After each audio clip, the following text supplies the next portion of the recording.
Hello YouTube, this is the Sketchy Reporter. I know it's almost pointless to do this movie considering it's been in theaters for, what, 2-3 weeks already?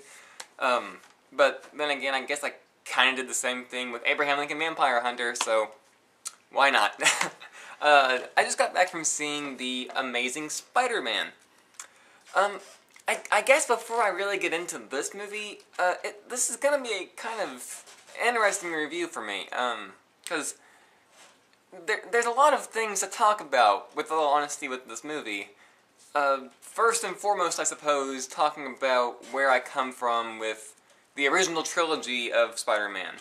Because it is very, very uncommon to have a remake done in less than a decade. I can't remember the exact year of when Spider-Man 1 came out, but this is The Amazing Spider-Man has nothing to do with the other Spider-Man movies. But where do I come from that trilogy?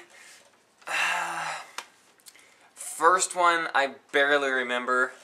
The second one is very, very campy, and the third one is atrocious. All three of them I just find so dull. If you watch them nowadays, they are so dated. Everything about them just seems so mediocre. And I don't like saying that really about a franchise, but that's the thing. It never really became what fans wanted. Which is kind of a thing you have to deal with some movies. It's always a director's perspective. The director wants to make the movie that they intend to make, and it's not always going to be the best for the general public. And I think The Amazing Spider-Man took that idea, what the fans wanted, and turned it into something greater. Just the things about the original trilogy, the characters I thought were so idiotic and dumb and boring and slow. Every single character had, like, zero to no motivation, and it was just boring for me. Even some of the better action scenes, you just don't really feel a whole lot of fear for Peter Parker. You know he's gonna win. It's kind of another thing you kind of deal with the superhero movies. You always know the hero is gonna win, but the hero has to have some sort of challenge. You know, you have to kind of have some sort of link to the main character as, like, you have to kind of see a character you can relate to in your hero. So, enough of the old Spider-Man. This is the new Spider-Man, the Amazing Spider-Man, and you know what? It actually was pretty amazing. I was actually kind of shocked by this movie in a lot of ways. It was a lot better than I actually expected it to be, and I actually had a lot of hopes for it. The Amazing Spider-Man is basically the exact same origin story with a couple tweaks here and there, and it's just so much more fun to watch. The characters are so likable. The action is actually filmed, I think, a lot more epically and dynamically. It's what the fans wanted. Coming out of it, I was just kind of thinking to myself, that was a really, really good thing. It was amazing. It was The Amazing Spider-Man, and that's exactly what the fans are going to want to go see. It's a very enjoyable film. It takes itself very seriously, which is another thing the original Spider-Man really lacked. It takes itself seriously in a way that you just want the best things for these characters.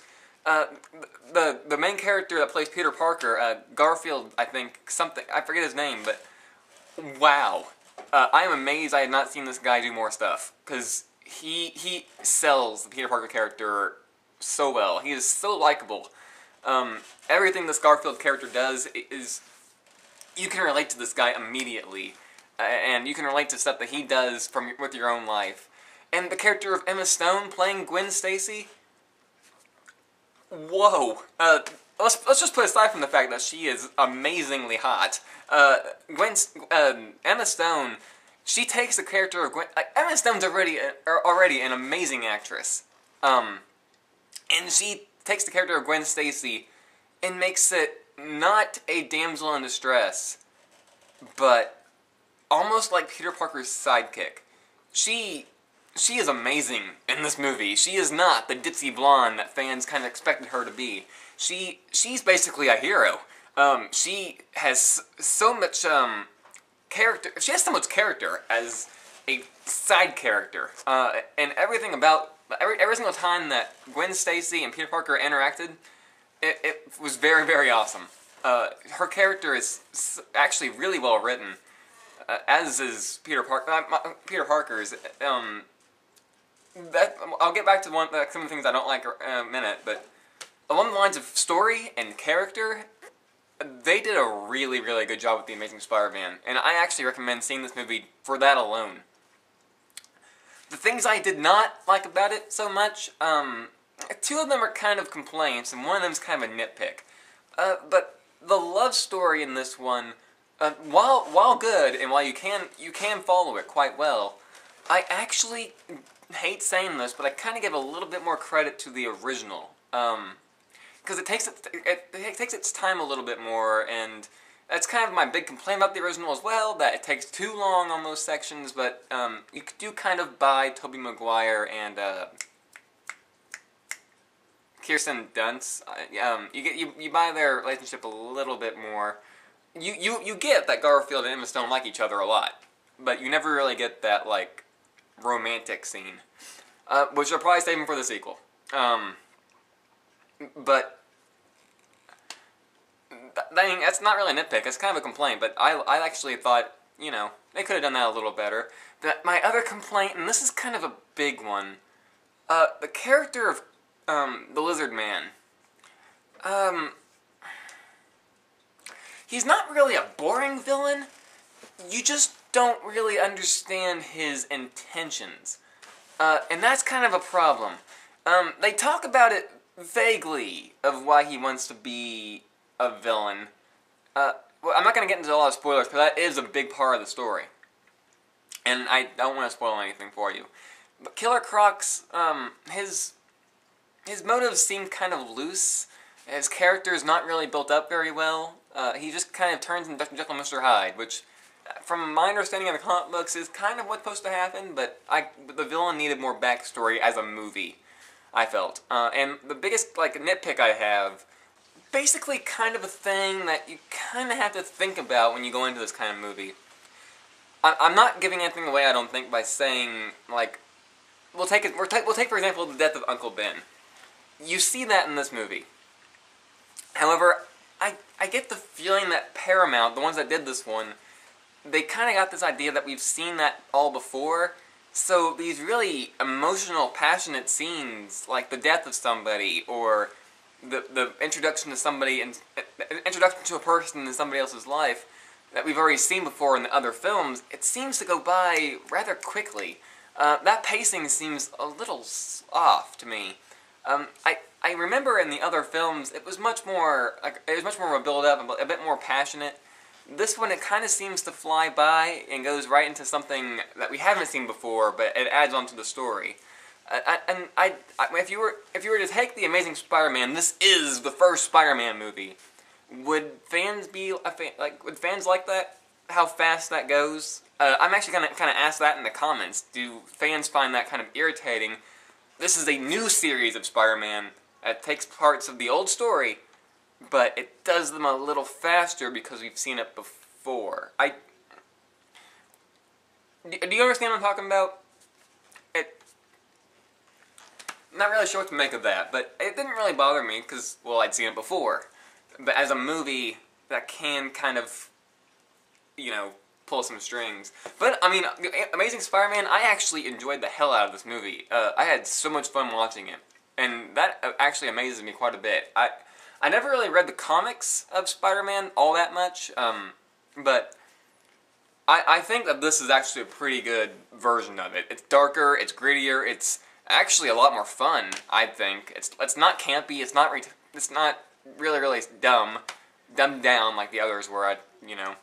But I really, really enjoyed it. And fans are probably gonna be like, so how does it compare to, like, the Avengers, the other Marvel movie that came out that I praised so highly? Well, here's the thing. I actually think The Amazing Spider-Man is gonna be kind of on versus with Batman Rises. And I'll tell you why in a second. For one, it's Marvel versus DC. Everybody's like, it's gonna be the Avengers versus Batman Rises. There's reasons why I think the Avengers should stand on its own. And I think it should be Spider-Man versus Batman. I mean, you can't really put a pen down for which movie's going to be greater. You're going to have your fans that like both. But I think the Avengers stands alone because it's the first franchise I can think of that takes so many different movies and is this huge, like, what is it, 5-6 year build up into this massive movie that features all these characters that you've come to love for the past 6-7 years. And I think the Avengers should stand alone because it's not your average superhero movie. This is a humongous grand scale of four very famous superheroes actually coming together. It's like comparing the Justice League to a Green Arrow movie, or the Green Lantern movie, or whatever. You can't really compare because you have the one superhero and then you have the whole massive team, you know? So I think that Avengers really should stand alone because it is completely by itself. I'm not saying Avengers is going to be better than Batman Rises. I can't say that for a fact. I still think Avengers is better than Amazing Spider-Man, but that's just because I feel it's a humongous scale. Again, if you understand what I'm saying. But The Amazing Spider-Man, I totally say go see it. And I'm going to probably have to kind of compare it to DC's Batman Rises, which, you know, is fine. I cannot wait for Batman Rises. I have my own theories and opinions on Batman Begins and The Dark Knight. Both movies, I think, do the Batman franchise a lot of justice. I have my flaws with it, but great it's the best Batman out there, I think. So, Batman Rises is going to be the end of that trilogy. The Amazing Spider-Man is the beginning of that series. So, who knows? Things could go anywhere at this point. This has been the year of the comic book and novelization movies. We've had a lot of ups, we've had a lot of downs, and who knows? At this point, Batman Rises could go either way for me, but I actually have a lot of faith in that one as well. So, I'll get to you guys next time whenever I do, well, probably not next time. I'm sure I'll do something else in between The Amazing Spider-Man and Batman Rises. But, until next time, go check out The Amazing Spider-Man. I had a lot of fun with it, and I think that you guys out there too, you guys out there will too. So, that's the Sketchy Reporter, signing out.